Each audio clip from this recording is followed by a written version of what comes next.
आप सबको नमस्कार।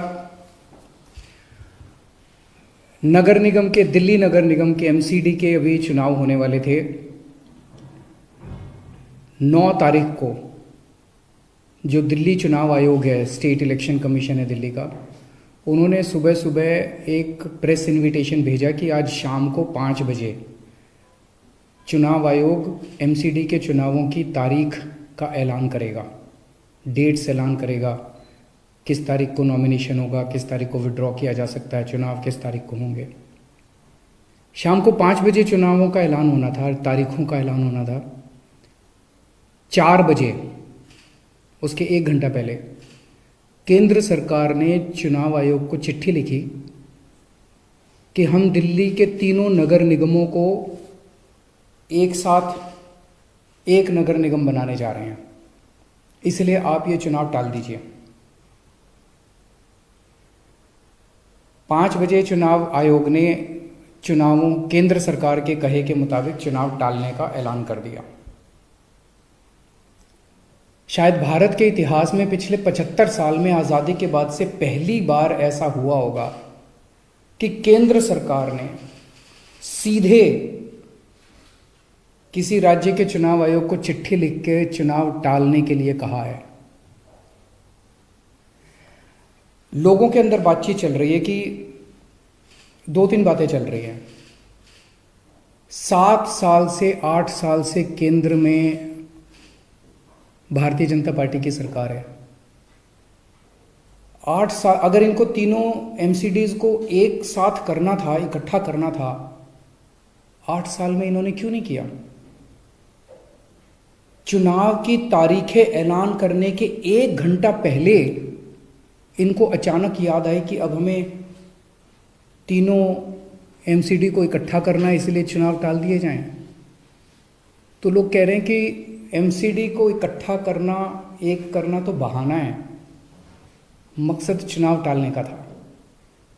क्योंकि बीजेपी को लग रहा था कि दिल्ली में अब अगर चुनाव होंगे तो आम आदमी पार्टी की ज़बरदस्त लहर है, बीजेपी उस लहर में बह जाएगी और बीजेपी हार जाएगी, इसलिए चुनाव टालने के मंशा से ये किया गया।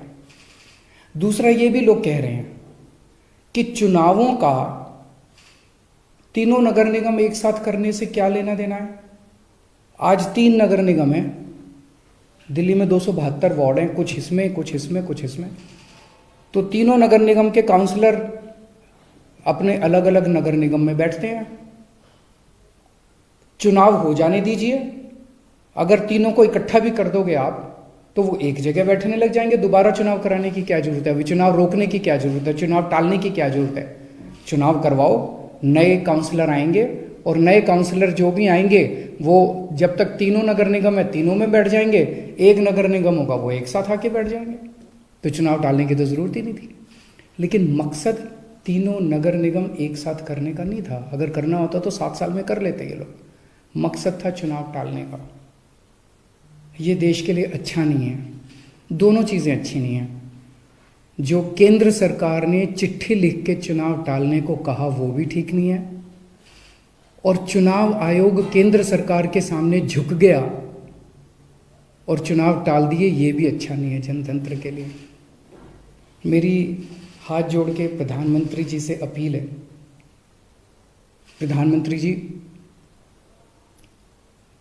सरकारें आती जाती रहेंगी, कल आप भी नहीं होंगे, कल मैं भी नहीं होऊंगा। हम इम्पोर्टेंट नहीं हैं, लोग इम्पोर्टेंट नहीं हैं, पार्टियां इम्पोर्टेंट नहीं हैं, देश इम्पोर्टेंट है। अगर हम चुनाव आयोग को दबाव डाल के चुनाव कैंसिल कराते हैं, इससे चुनाव आयोग कमज़ोर होता है, और चुनाव आयोग कमज़ोर होता है, चुनाव कैंसिल होते हैं तो देश कमज़ोर होता है। हम सबको मिलकर देश की रक्षा करनी है। किसी भी हालत में हमें इंस्टीट्यूशंस को कमज़ोर नहीं होने देना। मेरी आपसे हाथ जोड़ के विनती है, चुनाव कैंसिल मत कराइए। अगर चुनाव कैंसिल होते हैं, ये जनतंत्र के लिए बहुत बड़ा खतरा है। आज ये कहा जा रहा है कि हम तीनों एमसीडी एक करना चाहते हैं, इसीलिए चुनाव टाल दीजिए। कल को मान लो लोकसभा का चुनाव है, उसके पहले अगर कहा जाएगा कि ये पार्लियामेंट्री सिस्टम अच्छा नहीं है, हम प्रेसिडेंशियल सिस्टम लाना चाहते हैं, संविधान में बदलाव करना चाहते हैं, इसलिए चुनाव टाल दीजिए। तो क्या चुनाव टाले जाएंगे? मान लो कल को कोई स्टेट असेंबली का चुनाव है, ये कहा जाएगा कि हम 2 राज्यों को इकट्ठा करना चाहते हैं इसलिए चुनाव टाल दीजिए, तो क्या चुनाव टाल दिए जाएंगे? क्या जनतंत्र के अंदर चुनाव ऐसे टाले जा सकते हैं? ये बहुत बड़ा प्रश्न है। मैं प्रधानमंत्री जी से यही निवेदन करना चाहूँगा, कल केजरीवाल भी नहीं रहेगा, कल मोदी जी भी नहीं रहेंगे, ये देश रहेगा। इस देश को अपने को कमज़ोर नहीं करना। मुझे नहीं पता कि राज्य के हमारे जो स्टेट इलेक्शन कमिश्नर हैं उन पे ऐसा क्या प्रेशर डाला गया, उनको क्या धमकी दी गई, इनकम टैक्स की, ईडी की, सीबीआई की कोई धमकी दी गई, या वो अभी अप्रैल में रिटायर हो रहे हैं तो उनको पोस्ट रिटायरमेंट कोई लालच दिया गया, मुझे नहीं पता क्या दिया गया, लेकिन वो तुरंत 1 घंटे के अंदर चुनाव टालने को तैयार हो गए।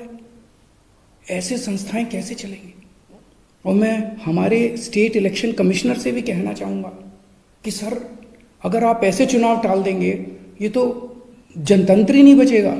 हम लोगों ने आज़ादी किस लिए पाई थी? इस देश ने आज़ादी किस लिए पाई थी? जनता का राज है, जनतंत्र है इस देश के अंदर। आप ऐसे चुनाव टाल देंगे तो जनतंत्र ही नहीं बचेगा। मुझे नहीं पता आपके ऊपर क्या प्रेशर डाला जा रहा है, मुझे नहीं पता आपको क्या धमकी दी जा रही है या क्या लालच दिया जा रहा है, लेकिन सर, जो भी आपको धमकी दी जा रही है, जो भी आपको लालच दिया जा रहा है, बाहर आके बता दीजिए देश को, सारी जनता को बता दीजिए। देश आपके साथ खड़ा होगा, पूरा देश आपका साथ देगा। पर झुकिए मत सर, किसी के सामने मत झुकिए। देश की बात है, जनतंत्र की बात है। नमस्कार।